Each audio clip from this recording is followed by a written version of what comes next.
আমার সাহাবীদের জিজ্ঞেস করে বললেন, ও বাবা সাহাবী বলো বলো, মান হুয়াল মুফলিস, মান হুয়াল মুফলিস, মুফলিস কাকে বলে, মিসকিন কাকে বলে, ভিখারি কাকে বলে, গরিব কাকে বলে? নবী সাহাবীদের প্রশ্ন করলেন, মান হুয়াল মুফলিস, ভিখারি মিসকিন গরিবকে? সাহাবী বললেন, হুজুর যার বাড়ি ঘর নেই। নবী বললেন হলো না। একজন বললেন, হুজুর যার টাকা পয়সা নেই। নবী বললেন হলো না। একজন বললেন, ইয়া রাসূলুল্লাহ যার ভিক্ষে করে খেতে হয়। নবী বললেন না। একজন সাহাবী বললেন, আল্লাহু ওয়া রাসূলুহু আ'লাম। ইয়া রাসূলুল্লাহ তাহলে ভিখারি মিসকিন মুফলিস ভিক্ষুক কে? আমরা যা বলছি একটা উত্তর যখন ঠিক না, তাহলে এটা নিশ্চয়ই আল্লাহ আর আল্লাহর নবী। ভাই থ্যাংক ইউ সো মাচ। আমাদের হলো তাবাররুক আর ওদের পাওনা সওয়াব। অ্যাকচুয়াল মানুষ মরে যাওয়ার পর নিজে আর কোনো আমল করতে পারেন না, সওয়াব অর্জন করার মতো তার আর কোনো যোগ্যতা থাকে না। তো আমাদের প্রিয়জন আত্মীয় স্বজন মরা মানুষ যারা কবরে চলে গেছেন, ওরা যেহেতু সওয়াব কামাই করতে পারে না, তাই আমাদের কামাই করা সওয়াব আমরা তাদের রুহে বকশিশ করি। এই পদ্ধতিটাকে বলা হয় ইসালে সওয়াব বা সওয়াব রেসানি। আমাদের লাভটা হলো এই, আমরা নিজেরা যা সওয়াব কামাই করি, এই নফল সওয়াব যদি মরা মানুষের কবরে পৌঁছে দেই বা বকশিশ করি, তো আল্লাহ তখন ভাবেন এটাই যে আমার এক বান্দা নিজের কামাই করা সওয়াব মৃত আমার বান্দাদের বকশিশ করছে। তো আল্লাহ রহমত করে যিনি যতটা সওয়াব মরা মানুষের কবরে বকশিশ করেন, আল্লাহ তার দ্বিগুণ সওয়াব তার আমল নামায় লিখে দেবেন। সুবহানাল্লাহ। সওয়াব রেসানির লাভ এটা। কোন এক সময় একজন লোক রোজা রাখে কিন্তু কারোর ইফতার খায় না, একদম নিজের ইফতার খায়, কারোর ইফতার খায় না। তা জানা গেল উনি লোকের ইফতার খান না এই কারণে, কোথাও ওয়াজে শুনেছেন যে রাসূলুল্লাহ বলেছেন, কেউ যদি কোনো রোজাদার ব্যক্তিকে ইফতার করায়, তাহলে রোজা রাখলে যতটা সওয়াব হবে, যিনি ইফতার দেবেন তারও ততটা সওয়াব হবে।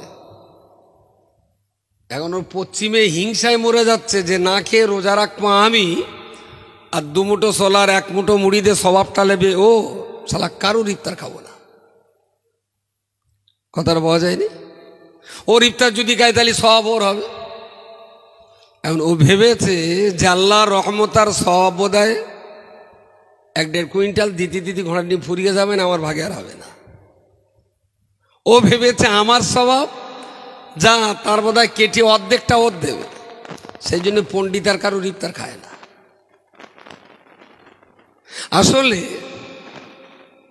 যিনি রোজা রেখেছেন ওনার সওয়াব যা হওয়ার সবই হবে। তবে উনি যদি পরের ইফতারটা খেয়ে রোজাটা ভঙ্গ করেন, শেষ করেন, তাহলে যিনি ইফতার দিয়েছেন তার যে সওয়াব আল্লাহ দেবেন সেটা তো অতিরিক্ত সওয়াব, তাই না? এনারও সওয়াব হবে, ওনারও সওয়াব হবে। রোজা রেখে যতটা সওয়াব হবে, ইফতার দিয়েও ততটাই সওয়াব হবে।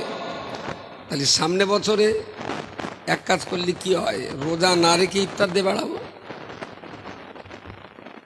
হ্যাঁ হ্যাঁ, অ্যাকচুয়াল যিনি রোজা করছেন উনি আল্লাহর ফরজ হুকুম পালন করছেন, আর যিনি ইফতার দিচ্ছেন উনি বড্ড জোর যদি বলতে পারি একটা সুন্নাত বা মুবাহ কাজ করছেন। সুতরাং 1,00,000 মানুষকে ইফতার করিয়েও নিজের একটা রোজার হক কখনো আদায় হবে না। এই জন্যে কোনো বেরোজগারের ইফতার না খাওয়া ভালো, ওতে বরকত নেই, ওটা অভিশপ্ত ইফতার।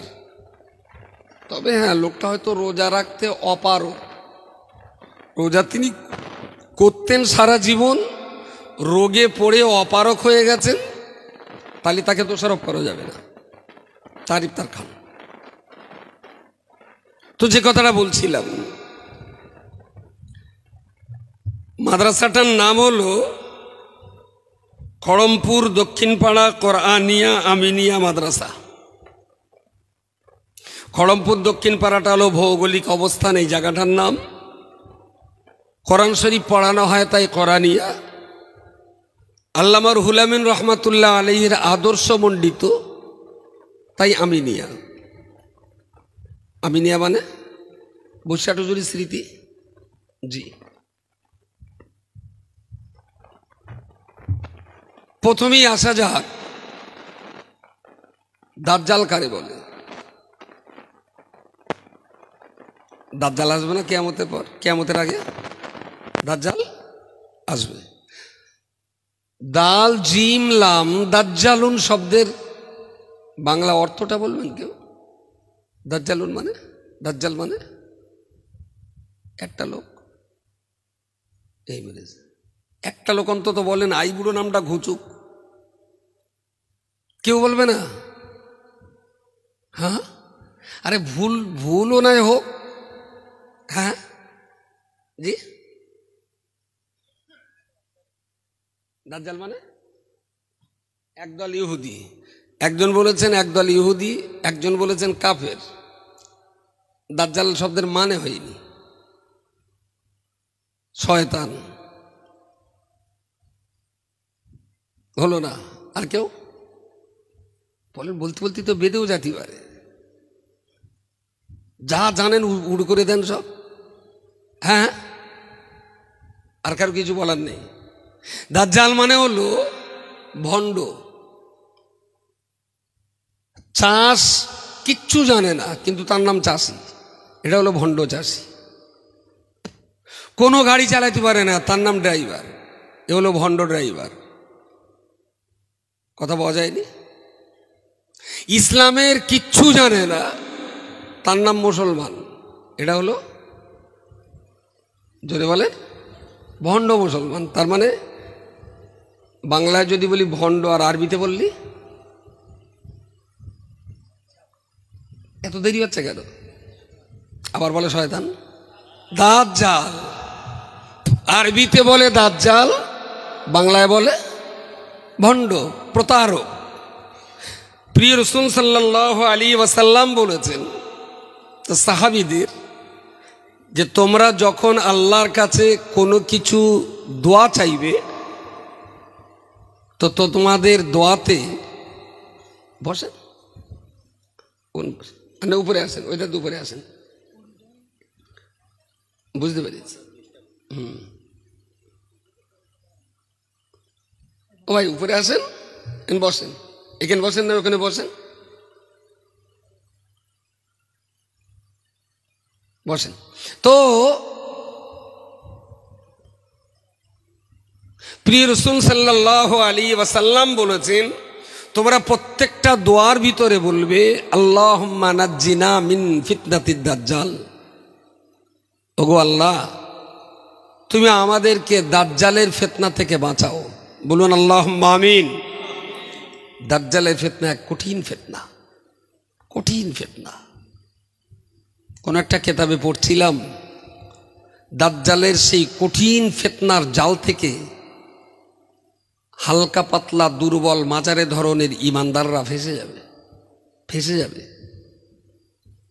দাজ্জাল যদি 1000 মানুষকে ধোঁকা দেয় তো 999টা দাজ্জালের জালে জড়িয়ে বেঈমান হয়ে যাবে।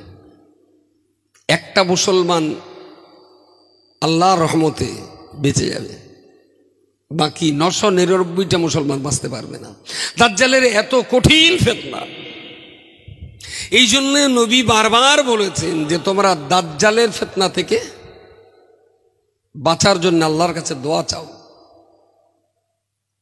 আমরা যা ঈমানদার, আমাদের যা আমাল, আমাদের যা আকীদা, তাতে আমাদের বিশ্বাস হয় না যে দাজ্জালের ফিতনা থেকে আমরা বাঁচতে পারবো। সত্যি সত্যি আমরা তো দুর্বল, সত্যি সত্যি দুর্বল।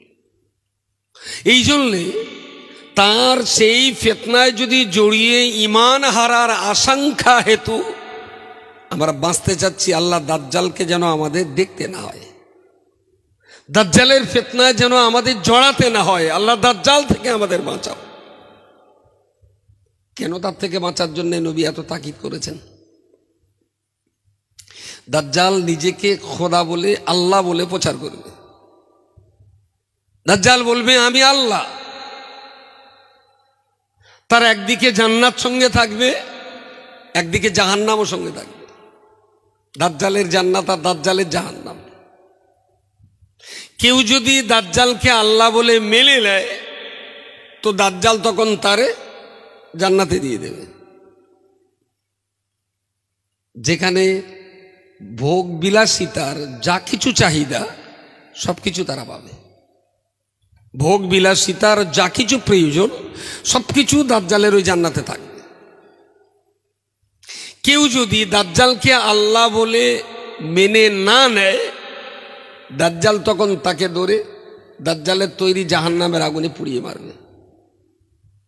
এখন হাজার হাজার মানুষের সামনে যখন দাজ্জালকে আল্লাহ না বলার জন্যে দাজ্জাল কাউকে ধরে যখন আগুনে পুড়িয়ে মারবে, তে হাজার হাজার মানুষ দেখবে সর্বনাশ।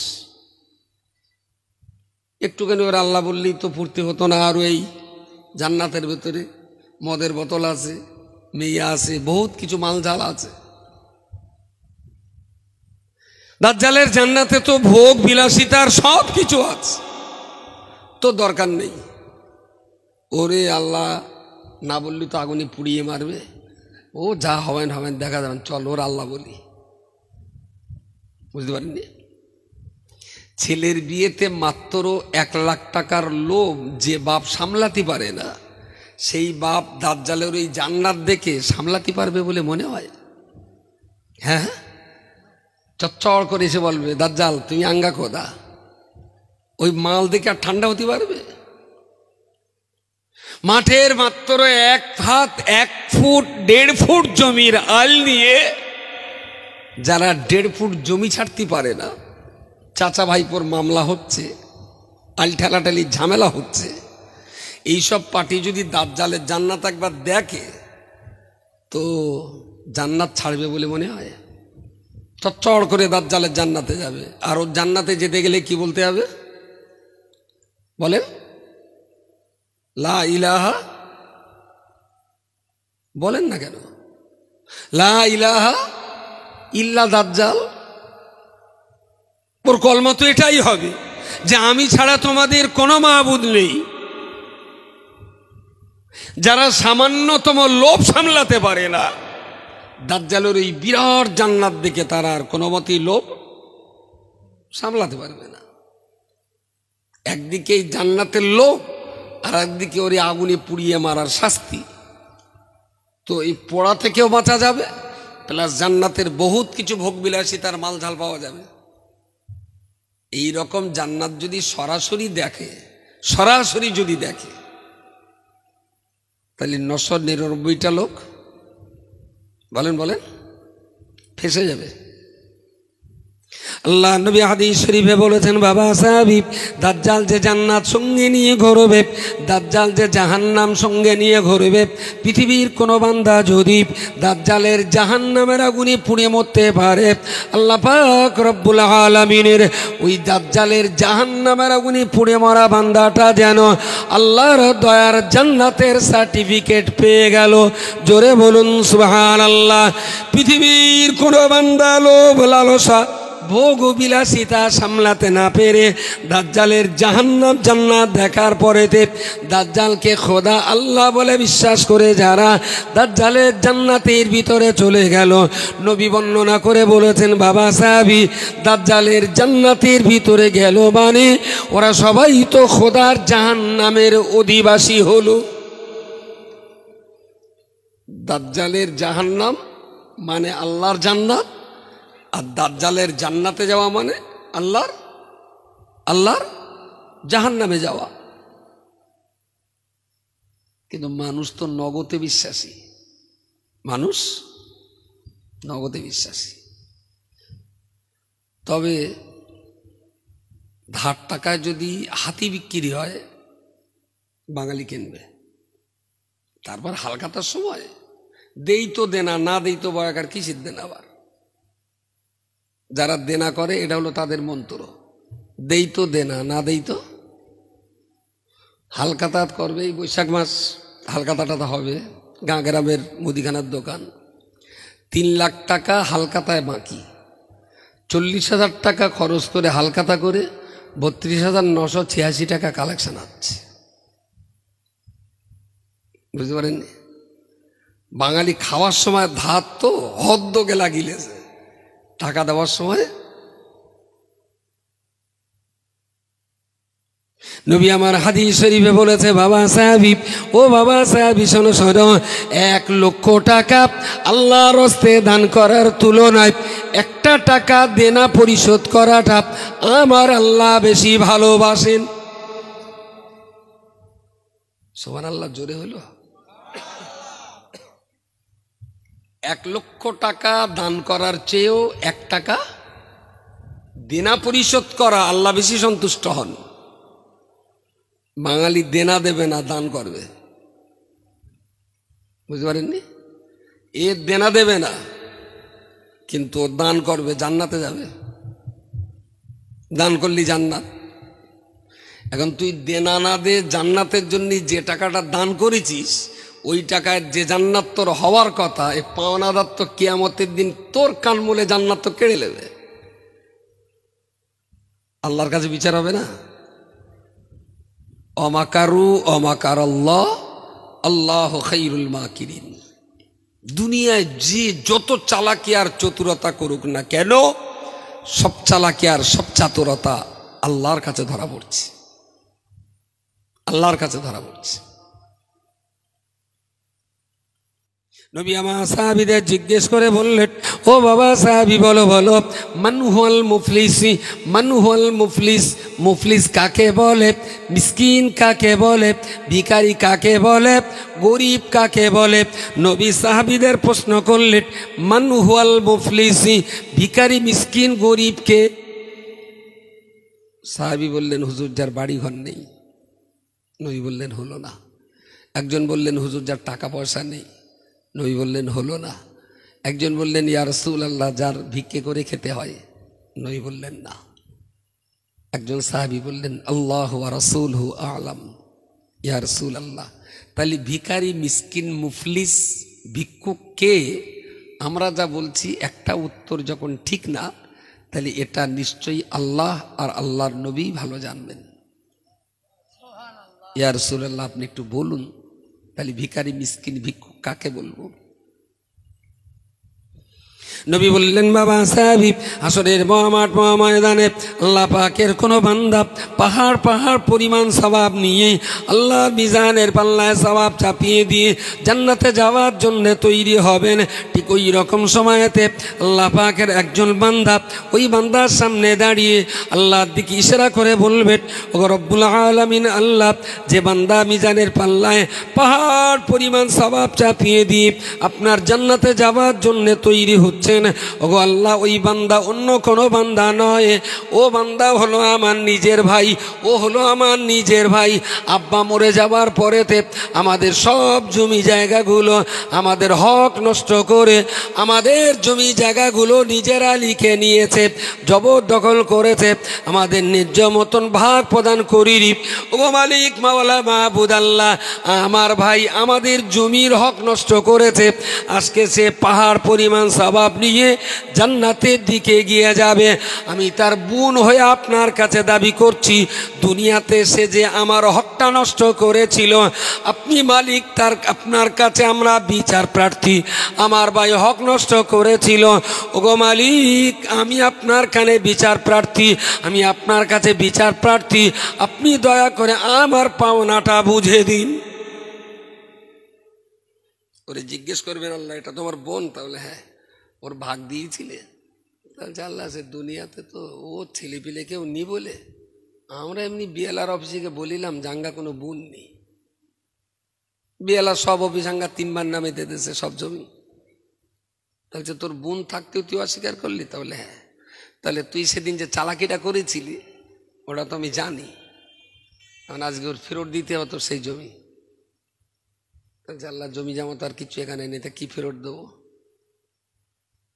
ওরে বললো তুমি কি লোবা এখন এর কাছ থেকে? তাহলে আল্লাহ আমার এই পরিমাণ সওয়াব হলি আমি জান্নাতে যেতে পারবো। তখন যার স্বভাব এর জমি পরিমাণ যতটা স্বভাব চাইবে ওর মিজানের পাল্লা থেকে ততটা পরিমাণ স্বভাব বোনের নামে ট্রান্সফার করা হবে।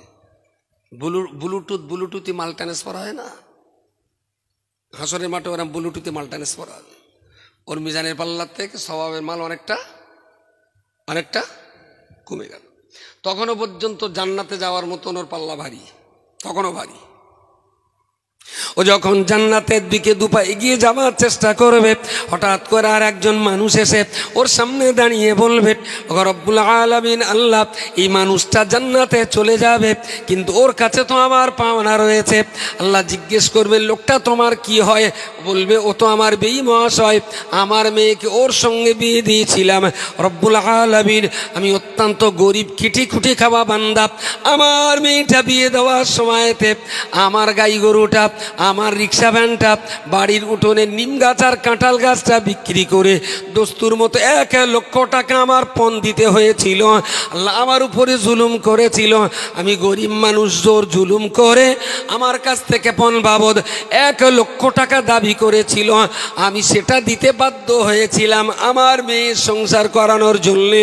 ও রব্বুল আলামিন আল্লাহ আমার কাছ থেকে 1 লক্ষ টাকা নেওয়াটা যদি তার শরীয়তের খেলাফ হয়ে থাকে, আজকের দিনে তার সঠিক বিচার আমি আশা করি। তুমি এখন কি চাও? ওরে জিজ্ঞেস করবো ওটা কেডা? তাহলে হ্যাঁ আমার বেই হয়। তাহলে বের কাছ থেকে 1 লাখ মাল ঝেড়িলে? তাহলে হ্যাঁ ঝেড়িলাম। তাহলে বেই তো জান্নাতে যাবে, সওয়াব লাগবে। তাহলে কতটা নেবে? তো বললাম আমার এই পরিমাণ হলে আমার জান্নাতটা হয়। মাল ওখান থেকে আস্তে আস্তে ব্লুটুথ করে আবার এর মাল ট্রান্সফার হয়ে গেল। ওর সওয়াবের পাল্লা যতটা প্রথম নিচে ছিল, পাল্লা আস্তে আস্তে বলো, সওয়াবের পাল্লা না, যার অরিজিনাল সওয়াব তার সওয়াবের পাল্লা আস্তে আস্তে কম হচ্ছে, উঁচু হচ্ছে। দুজন পেরিয়ে গেল, সওয়াবটা ওর, আর জান্নাতে যাচ্ছে কারা? হ্যাঁ পাওনাদাররা। আমি বলছি দুনিয়াতে একটু হুঁশো হন, একটু হাবলা হন। লোকে আপনার ঝেড়ে ঝুড়িয়ে খাচ্ছে, তো একটু খাক, একটু খাক না। আপনি একটু হুঁশ হতে দোষ কি? লোকে একটু আল ঠেলে লেচ্ছে, তা লেখ না। এই আল বলো ঠিক সময় মতো একদিন ফিরে আসবে। বান্দা তৃতীয়বারের জন্য তড়িঘড়ি করবে জান্নাতে যাওয়ার জন্যে, কারণ যেভাবে স্বভাব কমছে আর যত দেরি করব ততই কমে যাবে। ছটফট করবে জান্নাতে যাওয়ার জন্যে, ততক্ষণে তৃতীয় ব্যক্তি এসে দাঁড়াবে।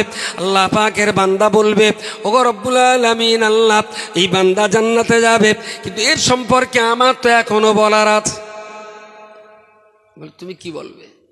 বলে আল্লাহ আমি তো গরিব মানুষ ছিলাম, একদিন পথে যাতি আমার সাইকেল আর ওর সাইকেল ওর ধাক্কা পেনা লেগেলো, লাগলি ও লোক সেই রাম জোরে একটা চড় বেরোলো। ওর বাপ পঞ্চায়েতের প্রধান আর আমার বাপ নিমাই যান, আমি আর কিচ্ছু করতে পারিনি, সেই চড় আমি সহ্য করিলাম, কিন্তু আসলে দোষটা ওর ছিল।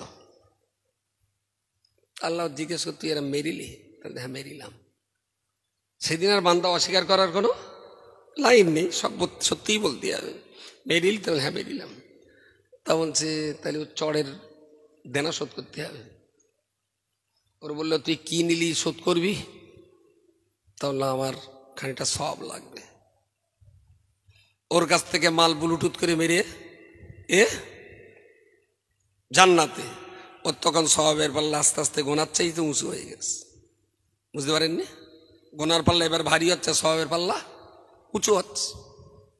ও তখনও যাওয়ার জান্নাতে যাওয়ার লাইন নেই, ও তো ছটফট করতে বেরোতে পারলি বাঁচি।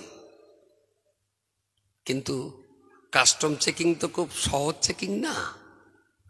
চতুর্থ নম্বর ব্যক্তি আবারও এসে বলবে, ওগো রব্বুল আলামিন, আল্লাহ তোমার এই বান্দা জান্নাতে যাবে, কিন্তু ওর কাছে আমার কিছু পাওনা আছে।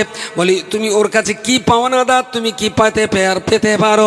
বান্দা তখন বলবে, আল্লাহ আমি যে কাজগুলো করিনি এমন দুর্নাম বদনাম করে বেড়াতো, আমি যে কাজগুলো করিনি এমন বাজে কথা মানুষকে বলে বেড়াতো, এমন এমন যে অন্যায় আমি করিনি, এমন মিথ্যা করে মানুষকে বলে বলে অনেক রকমের অপবাদ আমার দিয়েছিল, আমার মান সম্মান নষ্ট হয়েছিল। আল্লাহ আমি তো মান সম্মান নষ্টের কাজ করিনি, অথচ তোমার বান্দাটা আমার মান সম্মানে আঘাত করার জন্য অনেক মিথ্যা কথা সাজিয়ে গুছিয়ে মানুষকে বলেছিল। দুনিয়াতে আবার যে পরিমাণ মান নষ্ট করেছিল, আজকে হাসরের মাঠে আমি সেই দস্তুর মতো মান নষ্ট করা মানের উপযুক্ত তার কাছ থেকে পাওনা বুঝে নিতে চাই। এইভাবে নিতে নিতে না আমার স্বভাব শেষ, বলবো তোর দেওয়ার মতন কিচ্ছু নেই, রয়েছে খানিকটা গোনা। তাহলে আল্লাহ আমারও তো স্বভাবের পাল্লা হালকা, গোনার পাল্লা ভারী, ওরও তাই। তাহলে হ্যাঁ, তাহলে আল্লাহ তাহলে একটা কাজ করো, আমার গোনার পাল্লাটা ভারী করতে গেলে আমার এই স্বভাব, আমার এই গোনা যতটা কেটে ওর আমলে দিলে, গোনা যতটা কেটে ওর আমলে দিলে আমার সবের পাল্লাটা ভারী হবে, ততটা গোনা ওর দেন। বুঝতে পারেন? রসুল্লাহ বললেন, হাজা মুফলিস, এই হলো ভিখারি, এই হলো মিসকিন, এই হলো অসহায়। পাহাড় পরিমাণ সওয়াব নিয়ে জান্নাতে যাওয়ার মুখে দেনা পাওনা ঋণ পরিশোধ করতে করতে ওর স্বভাবে অন্য লোকে জান্নাতে যাবে, আর অন্যের গোনার বোঝা মাথায় নিয়ে একে জাহান্নামে যেতে হবে। এই হলো প্রকৃত অর্থে গরিব আর মিসকিন। গালে জিভ থাকলে যে কোনো সময় চার দোকানে বসে খুব ফটকা বাজারি করা যায়, কিন্তু মনে রাখবেন প্রত্যেকটার জবাব সময় মতো কড়ায় গন্ডায় বুঝে দিতে হবে, কোনো চালাকি নেই। কিরামান কাতিবিনা ইয়ালামুনা মা তাফআলুন, অক্ষরে অক্ষরে সব লেখা আছে।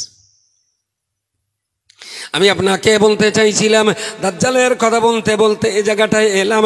ও বান্দা মনে রাখুন, দুনিয়াতে দাজ্জালের জাহান্নামটাই আল্লাহর দরবারে উল্টে জান্নাত হয়ে যাবে। দুনিয়াতে দাজ্জালের জান্নাতে যারা যাবে, আসলে হাসরের মাঠে আল্লাহর জাহান্নামে তারা চলে যাবে।